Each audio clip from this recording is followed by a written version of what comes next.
नमस्कार दोस्तों, मैं हूं नीरज राय और स्वागत है आपका फार्मर्स में। दोस्तों आज की वीडियो में हम बात करने वाले हैं एजिथ्रोमाइसिन एंटीबायोटिक के बारे में। दोस्तों वीडियो की शुरुआत करने से पहले आपको बता दें कि हम लोग लास्ट में बात करने वाले हैं कि आखिर जब हम ज़्यादा एंटीबायोटिक्स लेते हैं तो क्या प्रॉब्लम्स आती है हमारे शरीर में और आखिर क्यों रोका जाता है ज़्यादा एंटीबायोटिक्स लेने से। तो वीडियो को लास्ट तक जरूर देखिएगा। तो चलिए शुरुआत कर लेते हैं आज की इस वीडियो की और देखते हैं कि आखिर एजिथ्रोमाइसिन एंटीबायोटिक्स क्या होता है, इसके यूजेस क्या होते हैं, ब्रांड कौन कौन से होते हैं, साइड इफेक्ट क्या होते हैं, डोज एंड किन मेडिसिन के साथ हमें नहीं लेना चाहिए और क्या स्पेशल प्रिकॉशंस होती हैं ये एजिथ्रोमाइसिन टैबलेट लेने पर। दोस्तों अगर हम बात करें एजिथ्रोमाइसिन एंटीबायोटिक्स की तो ये 500 mg एंड 250 mg में अवेलेबल होता है, जो कि टैबलेट के रूप में, और बाकी ये सस्पेंशन के फॉर्म में भी आता है। तो वैसे अगर बात करें थोड़ा सा एजिथ्रोमाइसिन एंटीबायोटिक के बारे में, तो ये एक ग्रुप होता है एजरलीड ग्रुप, जो कि एजिथ्रोमाइसिन का ग्रुप है, और ये ग्रुप सब क्लास माइकोलिड से आता है। तो सब क्लास माइकोलिड की जितनी भी एंटीबायोटिक्स होती हैं उनका एक्शन बैक्टीरियोस्टैटिक होता है। कहने का मतलब ये ऐसे एंटीबायोटिक होते हैं जो कि बैक्टीरिया की ग्रोथ को रोकते हैं, उनकी ग्रोथ को रोकने के बाद हमें बीमारी से ठीक करते हैं।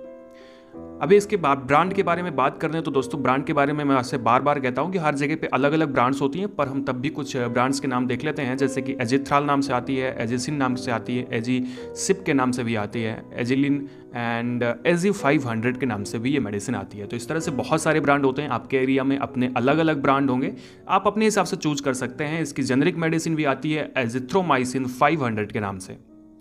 अगर हम इसके यूजेस की बात करें तो ये एजिथ्रोमाइसिन ज़्यादातर 3 जगहों पे यूज किया जाता है, जैसे कि upper and lower respiratory tract infection में यूज किया जाता है। जैसे कि मान लीजिए कि आपकी नोज़ में, आपके ट्रैकिया में, मतलब सांस लेने में कोई इन्फेक्शन है तो यूज किया जाएगा। यहाँ तक कि ये फेफड़ों के इन्फेक्शन में भी यूज किया जाता है। आगे मैं डिटेल में बात करूँगा यूजेस के बारे में।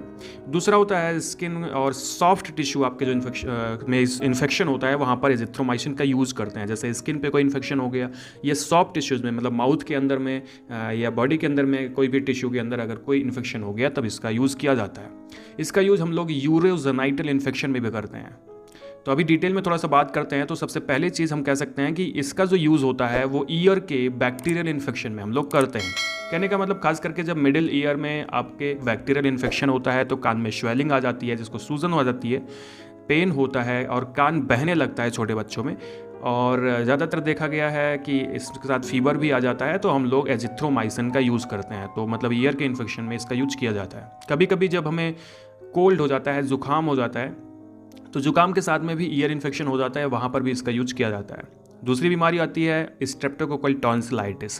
तो टॉन्सिलाइटिस में भी इसका यूज किया जाता है, जिसमें आपके टॉन्सिल्स बढ़ जाते हैं। जब भी आपके बॉडी के अंदर कोई इन्फेक्शन होता है तो उस टाइम पे भी टॉन्सिल्स बढ़ जाते हैं, तो उस कंडीशन में एजिथ्रोमाइसिन यूज किया जाता है उस बीमारी को ट्रीट करने के लिए। दोस्तों कभी कभी जब कोल्ड बहुत ज़्यादा बढ़ जाता है, ज़ुकाम ज़्यादा बढ़ जाता है और बुखार, उसके साथ में बुखार और गले में खराश बढ़ जाती है, तब एजिथ्रोमाइसिन का यूज किया जाता है। अगला, जैसा कि मैंने आपको बताया था कि फेफड़े के इन्फेक्शन में भी इसका यूज किया जाता है। तो जैसे न्यूमोनिया में हम लोग एजिथ्रोमाइसिन का यूज़ करते हैं, और न्यूमोनिया में अगर देखा जाए तो खांसी आती है एंड फीवर आपको हो जाता है, खांसी के साथ में बलगम भी आता है, स्पुटम आता है, और सीने में दर्द रहता है, सांस लेने में दिक्कत होती है। तो ये सब प्रॉब्लम अगर हो रही है तो एजिथ्रोमाइसिन का यूज किया जाता है इन द न्यूमोनिया। इसका यूज हम लोग एसटीडीज़ में भी करते हैं। एसटीडीज़ का मतलब सेक्सुअली ट्रांसमिटेड डिजीज़ जितने भी होते हैं उसमें भी हम लोग एजिथ्रोमाइसिन का यूज़ करते हैं। खास करके फीमेल में अगर यूरिनेशन में बर्निंग प्रॉब्लम आ रही है तो ये एक यूरोजेनाइटल बीमारी होती है जिसमें हम लोग इसका यूज़ करते हैं। और अगर फीमेल में वाइट डिस्चार्ज हो रहा है तो वहाँ पर भी एजिथ्रोमाइसिन का यूज किया जाता है। दोस्तों अगर हम बात करें यहाँ पे, तो ट्रैवल डायरिया एक बीमारी होती है। ट्रैवल डायरिया में क्या होता है कि जैसे आप ज़्यादा सफ़र करते हैं तो उस टाइम पे आपके पेट में थोड़े से झटके लग सकते हैं, जिससे आपका जो है डाइजेशन ख़राब हो सकता है और आपको डायरिया की शिकायत आ सकती है, या बैठे बैठे भी कोई भी आपको बाउल इन्फेक्शन हो सकता है जिसकी वजह से डायरिया हो जाती है। तो एजिथ्रोमाइसिन उसके लिए यूज किया जाता है। दोस्तों कभी कभी इसको मलेरिया में भी यूज किया जाता है क्लोरोक्विन के साथ में, जब भी वो उतनी ज़्यादा बीमारी को ठीक करने में कारगर नहीं होती है, उस टाइम पे जब हमारा मलेरिया थोड़ा हाई होता है उस टाइम पे एजिथ्रोमाइसिन का भी यूज़ किया जाता है इन द मलेरिया, उसको ट्रीट करने के लिए। तो दोस्तों ये थे कुछ यूजेस कि कहाँ पे एजिथ्रोमाइसिन का यूज किया जाता है। अभी हम लोग नेक्स्ट बात कर लेते हैं कि अगर हम लोग ज़्यादातर एजिथ्रोमाइसिन यूज़ करते हैं तो साइड इफ़ेक्ट देखने को क्या मिलेंगे। तो जितने भी एंटीबायोटिक्स होते हैं तो उसमें तो आपको 3 जो है आपको अक्सर दिखाई पड़ेंगे साइड इफ़ेक्ट। उसमें सबसे पहले तो आपको उकाई आ सकती है, नोजिया, वोमिटिंग, डायरिया। ये 3 चीज़ हो सकती है, उकाई आ सकती है, उल्टी आ सकती है, डायरिया की शिकायत हो सकती है।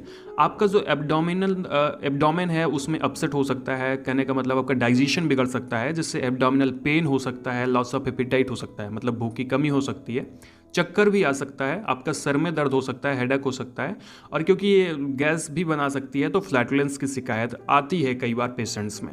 तो ये कुछ साइड इफ़ेक्ट्स थे जो कि कॉमन साइड इफ़ेक्ट हैं, बहुत जल्दी से ये देखने को नहीं मिलते हैं, पर अगर इसके अलावा भी आपको साइड इफ़ेक्ट दिखते हैं तो अपने डॉक्टर से संपर्क कर सकते हैं, किसी की निगरानी में अगर आप मेडिसिन ले रहे हैं तो। दोस्तों ये तो हो गया साइड इफ़ेक्ट। अब हम लोग बात कर लेते हैं डोज की, जो कि बहुत ज़्यादा इंपॉर्टेंट है। अब देखा जाए तो अलग अलग बीमारी में अलग अलग डोज होती है एजिथ्रोमाइसिन की, पर अगर हम ध्यान दें कि एक एडल्ट में आप कौन सी डोज लेंगे तो बहुत आसान है। कि इसमें क्या है कि हम लोग क्या करते हैं कि जब बीमारी थोड़ी सी ज़्यादा होती है उस टाइम पे एक एडल्ट को आप 500 mg की टैबलेट देते हैं डेली। कहने का मतलब एक दिन में आपको 500 mg की एजिथ्रोमाइसिन टैबलेट लेनी है, और ये 3 से 5 दिन तक लेनी रहती है। एब्सोल्युटली हम बोल सकते हैं कि 3 दिन तक लेना होता है। ठीक है, आप एजिथ्रोमाइसिन 3 दिन तक ले सकते हैं 500 mg की मेडिसिन। ठीक है, पर डे 1 गोली, ये इसकी डोज होती है। और इसकी जो दूसरी डोज होती है, कहने का मतलब अगर बीमारी थोड़ी सी कमज़ोर है तो पहले दिन डॉक्टर क्या करते हैं कि 500 mg की टेबलेट देते हैं, और फिर 4 दिन तक 250-250 की mg की टेबलेट दी जाती है। कहने का मतलब एक दिन 500 की और बाकी के दिन 3 दिन आपको 250-250 mg की टेबलेट दी जाती है। दोस्तों यूरोजेनाइटल जो बीमारीज होती हैं, उस बीमारियों में अगर बीमारी बहुत ज़्यादा बड़ी है तब डॉक्टर करीब 1 ग्राम की मेडिसिन देते हैं एजिथ्रोमाइसिन। बट इसके बारे में मैं आपको बिल्कुल ऐसे नहीं कहूँगा कि आप ले लीजिए। इसको लेने के लिए अगर यूरोजेनाइटल बीमारी है तो डॉक्टर से ज़रूर संपर्क करें, और वहाँ पर डॉक्टर जितना आपको मेडिसिन बोलते हैं वो देख पाएंगे, आपको डायग्नोज कर पाएंगे, उसके बाद वो मेडिसिन देंगे कैलकुलेट करके, तो आप वहाँ से जाके तभी मेडिसिन लें। बाकी एक नॉर्मल आप ले सकते हैं, जिसमें मैंने आपको बताया कि अगर नॉर्मली छोटी मोटी प्रॉब्लम है तो अगर यहाँ पे देखा जाए कि ये मेडिसिन खाना खाने के पहले ली जाती है, खाना खाने के बाद ली जाती है, तो इसके साथ प्रिकॉशंस होता है कि आप इसे खाना खाने के आधे से 1 घंटे पहले ले सकते हैं, अच्छे से काम करती है। और खाना खाने के करीब 2 घंटे बाद इसको आपको लेना होता है। 2 घंटे पहले ना लें, नहीं तो ये उतना अच्छे से काम नहीं कर पाती है। दोस्तों अगर कुछ कॉन्ट्राइंडिकेशंस की बात करें कि आखिर ये दवा पे हमें कौन सी सावधानी बरतनी चाहिए, तो सबसे पहली चीज़ तो अगर आपको माइकोलिड्स एंटीबायोटिक्स या फिर एजिथ्रोमाइसिन के प्रति हाइपर सेंसिटिविटी है, कहने का मतलब एलर्जी है, तब इसको लेने से पहले ज़रूर सोचें और अपने डॉक्टर से ज़रूर बताएं, क्योंकि ऐसे होने पर आपको समस्या हो सकती है। कुछ स्पेशल प्रिकॉशंस की बात कर लेते हैं कि आखिर कौन कौन से स्पेशल प्रिकॉशंस होते हैं। तो बिल्कुल ये चीज़ की सबसे पहली चीज़ कि आप बच्चों को ये मेडिसिन अपने मन से ना दें। अगर बच्चों को ये मेडिसिन देनी है तो अपने डॉक्टर से संपर्क करें, उनकी निगरानी में ही बच्चों को मेडिसिन दें, क्योंकि ये बच्चों में उनकी फिजियोलॉजी अलग होती है आपसे। ठीक है, तो आप कैलकुलेट उसे नहीं कर सकते हैं, तो वो एक डॉक्टर या फार्मासिस्ट ही कर सकता है, तो आप उससे ज़रूर संपर्क करें। और दूसरा, अगर हम बात करें कि प्रेगनेंसी और लैक्टेशन मतलब ब्रेस्ट फीडिंग में मेडिसिन दी जा सकती है, तो हाँ बिल्कुल ये दी जा सकती है, बट कुछ कॉशंस के साथ में। तो अगर ऐसी है चीज़ है तो भी आप डॉक्टर की निगरानी में ही मेडिसिन लें। बाकी एजिथ्रोमाइसिन को आप प्रेगनेंसी एंड लैक्टेशन में ले सकते हैं। अगली चीज़, अगर हम बड़े पेशेंट की बात करें, एल्डर पेशेंट की बात करें, तो आप उनमें एजिथ्रोमाइसिन दे सकते हैं, कोई प्रॉब्लम नहीं आने वाली है। अभी हम लोग लास्ट में यहाँ पे बात कर लेते हैं ड्रग इंट्रैक्शंस के बारे में। दोस्तों अगर हम ड्रग इंट्रैक्शन की बात करें कि मतलब ये दवा किसके किसके साथ नहीं लेनी चाहिए, क्या नुकसान हो सकता है, तो सबसे पहली चीज़ कि खाना खाने के तुरंत बाद नहीं लेना चाहिए। जैसे कि मैंने आपको बताया कि खाना खाने के बाद तुरंत बाद लेने से क्या होता है, इसका जो एब्जॉर्प्शन होता है, वो शोषण होता है, वो धीमा पड़ जाता है, जिससे ये उतना अच्छे से काम नहीं कर पाती। इसी के साथ तरह जैसे एंटासिड के साथ में भी इसको नहीं लेना चाहिए, जैसे रेंटेक या रेंटिडीन के साथ में इसको ना लें, एंड पेंटोप्राजोल के साथ में इसको ना लें। उससे क्या होता है कि इसका एब्जॉर्प्शन धीमा पड़ जाता है और उतने अच्छे से काम नहीं कर पाती है। सेम वही चीज़। और दूसरी चीज़, इससे हम जैसे हार्ट का जो स्ट्रेंथ देने वाली मेडिसिन होती है, लाइक डिजॉक्सिन एंड कुछ ऐसे मेडिसिन जैसे साइक्लोस्पोरिन, इसके साथ में भी इसको नहीं लेना चाहिए, क्योंकि ये एजिथ्रोमाइसिन के एक्शन को बढ़ा देता है। ठीक है, तो अगर आपको इन सब के साथ लेना है तो डॉक्टर से ज़रूर देखें, और वो अपने हिसाब से डोज को कैलकुलेट करके देंगे, तो बहुत ज़्यादा प्रॉब्लम नहीं आएगी।